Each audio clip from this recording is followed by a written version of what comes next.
오늘은 하나님을 사랑하는 자의 생활이라는 제목으로 우리가 함께 은혜를 나누도록 하겠습니다. 예수님께서는 오늘 베드로에게 요한의 아들 시몬아, 네가 나를 사랑하느냐 이렇게 물으셨어요. 그럴 때 예수님 앞에 이 베드로는 내가 주님을 정말 사랑합니다, 그렇게 대답을 드렸습니다. 마찬가지로 하나님께서는 여러분들에게도 아무개야 네가 나를 정말 사랑하느냐 이렇게 물으셔요. 그럴 때 하나님, 내가 정말 하나님을 사랑하나이다, 그렇게 담대하게 대답하시기를 바랍니다. 그래서 우리 그리스도인의 생활은 하나님을 사랑하는 생활이 되어야 한다, 그 말. 우리는 항상 하나님을 사랑하는 생활, 그 생활을 우리가 추구해야 돼요. 이 요한복음에서는 하나님을 사랑하라는 그 예수님의 말씀이 참 많이 나와요. 나의 계명을 지키는 자라야 나를 사랑하는 자니 나를 사랑하는 자를 내 아버지께 사랑을 받을 것이요 나도 그를 사랑하여 그에게 나를 나타내리라. 또 요한복음 14장 23절에도 예수께서 대답하여 이르시되 사람이 나를 사랑하면 내 말을 지키리니 내 아버지께서 그를 사랑하실 것이요 우리가 그에게 가서 거처를 그와 함께 하리라, 그렇게 말씀하셨어요.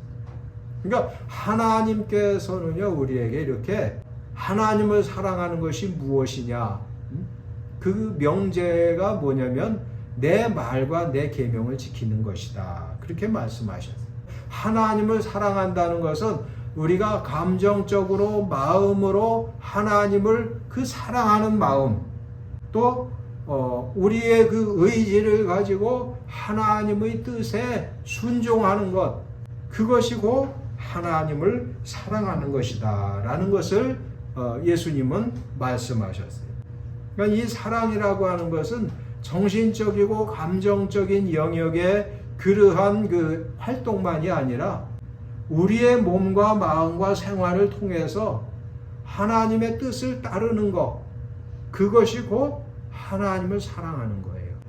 사랑한다는 것은 그래서 이 정신적인 활동만이 아니라 우리의 몸으로 생활로 그 말씀을 따르는 생활, 그것이 곧 하나님을 사랑하는 것이다, 그런 얘기예요. 아브라함이 하나님의 말씀을 듣고 그 100살에 낳은 아들을 모리아산으로 데려가서 가차없이 번제물로 이렇게 드리려고 했던 것, 그것이 곧 하나님을 사랑하는 행동이다, 그 말이에요. 그래서 사랑이라는 것은 결코 쉬운 게 아니에요. 하나님의 뜻을 따라서 내가 하기 어려운 그런 그 정말 힘든 것을 하는 것, 그게 사랑하는 것. 여러분들은 그렇게 아브라함처럼 예수님처럼 하나님 앞에 내가 하기 힘든 것을 하나님의 뜻이기 때문에 가차없이 담대하게 행하는 그러한 믿음의 용사들이 되시기 바랍니다. 그게 하나님을 사랑하는 사람이에요. 그러니까 하나님을 사랑한다는 것을 그렇게 가볍게 생각을 하면 안 된다, 그 말이에요. 우리 예수님께서 이 땅에 오셔가지고 성육신 하신 것 자체가 하나님을 사랑하는, 또 예수님께서 십자가를 지시고 피 흘려 죽으신 것, 그것이 곧 하나님을 사랑하는 것이요 우리 인간을 사랑하는 행동이었다, 그 말이에요. 그러니까 누구를 사랑하든 간에 사랑한다는 것은 우리 예수님의 그 희생과 죽으심, 그것이 사랑의 극치라는 거예요, 극치. 그러니까 사랑이 무엇인가를 예수님은 본을 보여주셨어요. 사랑이라고 하는 것은 이런 것이다. 곧 온 인류를 위해서 십자가에 달려서 죽는 것, 그것이 사랑이라는 거예요. 이 사랑이라는 것은 그렇게 말로 하는 게 아니에요. 그래서 베드로가 예수님을 사랑한다고 그랬을 때 그 초대 교회가 이제 태동이 돼서 교회가 이렇게 성장해 나갈 때 얼마나 많은 어려움이 있어요. 아주 많았어요. 그러니까 야고보 같은 사람은 목이 잘려서 죽지 않습니까? 그 요한의 형제 야고보는 목이 잘려 죽어요. 근데 그 형제였던 요한은 이렇게 또 오래 살아서 요한복음을 기록하고 요한계시록까지 기록을 하게 되었어요. 그런데 그 양을 치라는 것은, 양을 먹이라는 것은 교회를 잘 이끌고 잘 그 보살피라는 뜻이거든요. 정말 그 교회를 사랑하라는 얘기예요. 그런데 얼마나 힘들어요. 그런데 그것을 하라는 거죠. 얼마나 그 하나님의 뜻을 따르는 것이 어려우냐면요, 하나님을 뜻을 따르려고 하다 보면 풀무불에 던져지는 그런 일도 있잖아요. 다니엘의 세 친구 같은 경우는 하나님을 사랑하는 사람들인데 하나님의 계명과 뜻을 따라서 이 다니엘의 세 친구들은 풀무불에 그냥 던져지는 거예요. 그게 하나님을 사랑하는 거예요. 그렇게 하나님을 사랑할 때 많은 기적이 일어나요. 그러니까 여러분, 저와 여러분도 마찬가지예요. 우리가 하나님을 사랑하고요, 정말 하나님 앞에 정말 어렵고 힘든 것도 잘 견디고 그 사랑을 할 때, 말씀을 따를 때, 그러한 사람들에게는 하나님의 엄청난 큰 은혜가, 예상치 못했던 은혜가 임하게 돼 있어요. 그러니까 여러분들이 그런 은혜도 다 받으시기를 축원합니다. 하나님은 그런 하나님. 하나님을 사랑해서 그 힘든 일을 할 때 하나님께서 네가 정말 나를 사랑하는구나. 내가 마음을 다하여 목숨을 다하여 힘과 뜻을 다하여 나를 사랑하는구나. 그렇게 하나님이 기특하게 여기시고 그에게 큰 은혜를 내려주신다라는 것입니다.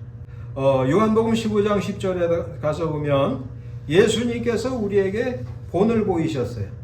하나님을 사랑하는 것을 본을 보이셨는데 그 본 중에 최고의 본은 아까 말씀드린 대로 십자가를 지신 것, 그것이 이제 우리에게 가장 귀한 본인데, 그 요한복음 15장 10절에 가서 보면 내가 아버지의 계명을 지켜 그의 사랑 안에 거하는 것 같이 너희도 내 계명을 지키면 내 사랑 안에 거하리라, 그렇게 말씀하셨어요.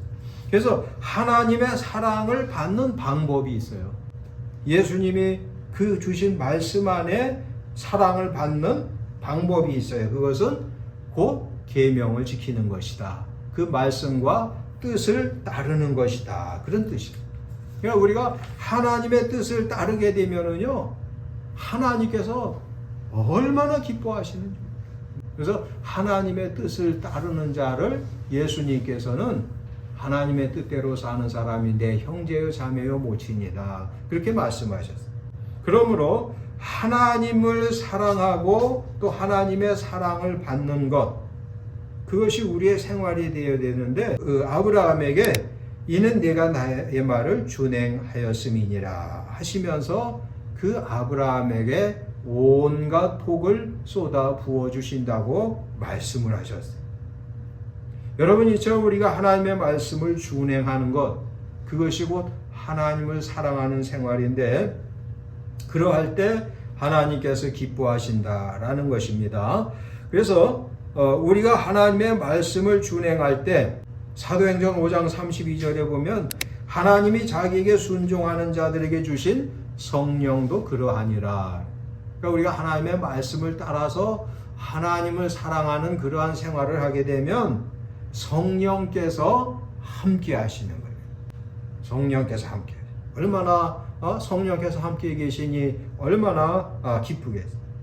우리가 성령 받는 방법을 참고로 몇 가지 말씀을 드리면은요, 우리가 하나님의 말씀을 준행할 때 성령이 임재하시고, 그 다음에 우리가 잘 아는 대로 회개하면 하나님의 성령께서 오신다는 거죠. 사도행전 2장 38절에 너희가 회개하여 각각 예수 그리스도의 이름으로 세례를 받고 죄사함을 받으라, 그리하면 성령의 선물을 받을 것이다, 이렇게 말씀. 그러니까 우리가 회개하면 성령이 임재하시.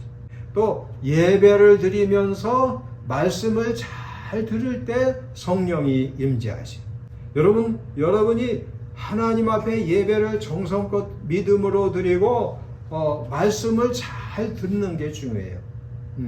겸손하게 정말 착한 마음으로 옥토와 같은 마음으로 말씀을 아멘으로 받을 때 성령께서 임재하셔요.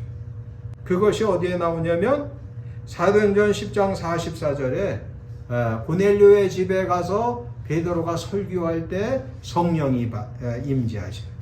참 놀랍죠. 그러니까 설교할 때 이상한 생각하면 안 돼요, 여러분들. 아주 옥토와 같은 마음으로 겸손하게 말씀을 받으세요. 그러면 성령께서 임재하십니다. 베드로가 이 말할 때 성령이 말씀 듣는 모든 사람에게 내려오셨다. 말씀과 함께 역사를 하시거든요. 성령께서는 그 말씀과 함께 역사하시고, 또 우리가 기도할 때 성령께서 오셔요. 누가복음 11장 13절에 하물며 너희 천부께서 구하는 자에게 성령을 주시지 않겠느냐. 그렇게 성령께서 임재하시는 그 통로가 참 여러 가지가 있어요. 찬송할 때 하나님의 성령께서 임재하시죠. 바울과 실라가 빌립보 감옥에서 기도하고 찬송할 때 성령께서 임재하시는, 그래갖고 그냥 옥토가 다 흔들리면서 그 자물쇠, 그 옥문의 자물쇠가 다 풀리면서 이 바울 사도의 그 손발에 묶였던 착고가 다 풀려지는, 이게 성령의 역사예요. 그러니까 여러분 찬송도 열심히 하셔야 돼요. 찬송도 그냥 하나님 앞에 찬송을 부를 때 열심히 하세요. 그러면 찬송할 때 이 성령이 역사하시고 악령은 떠나가게 돼 있어요. 악령이 떠나가. 다윗이 찬송하니까 사울 왕이 미쳐갖고 악령에 들려갖고 맨날 중얼중얼 하다가 이 다윗이 찬송을 하니까 그냥 악령이 다 떠나가는 거예요.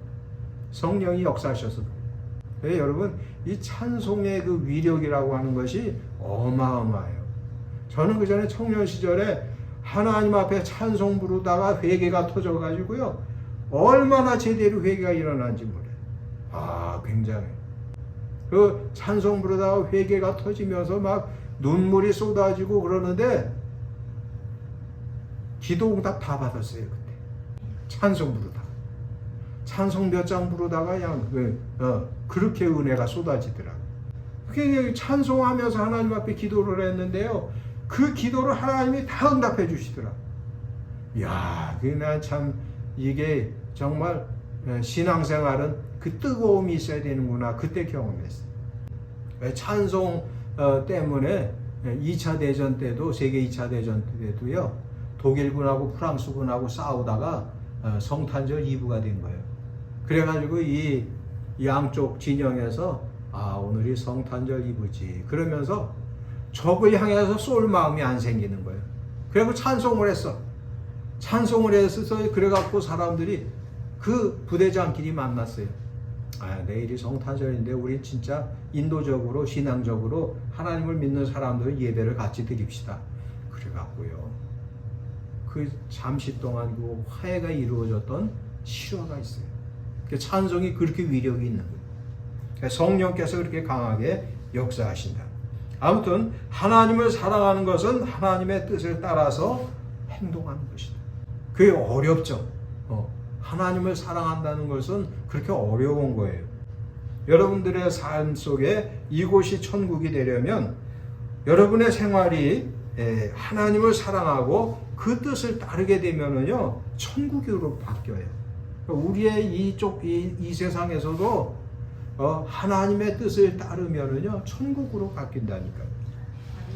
다니엘의 세 친구가 풀무불에 던져졌어요. 그러나 그 풀무불 안에서 하나님을 찬송하는 거예요. 이게 천국이거든요.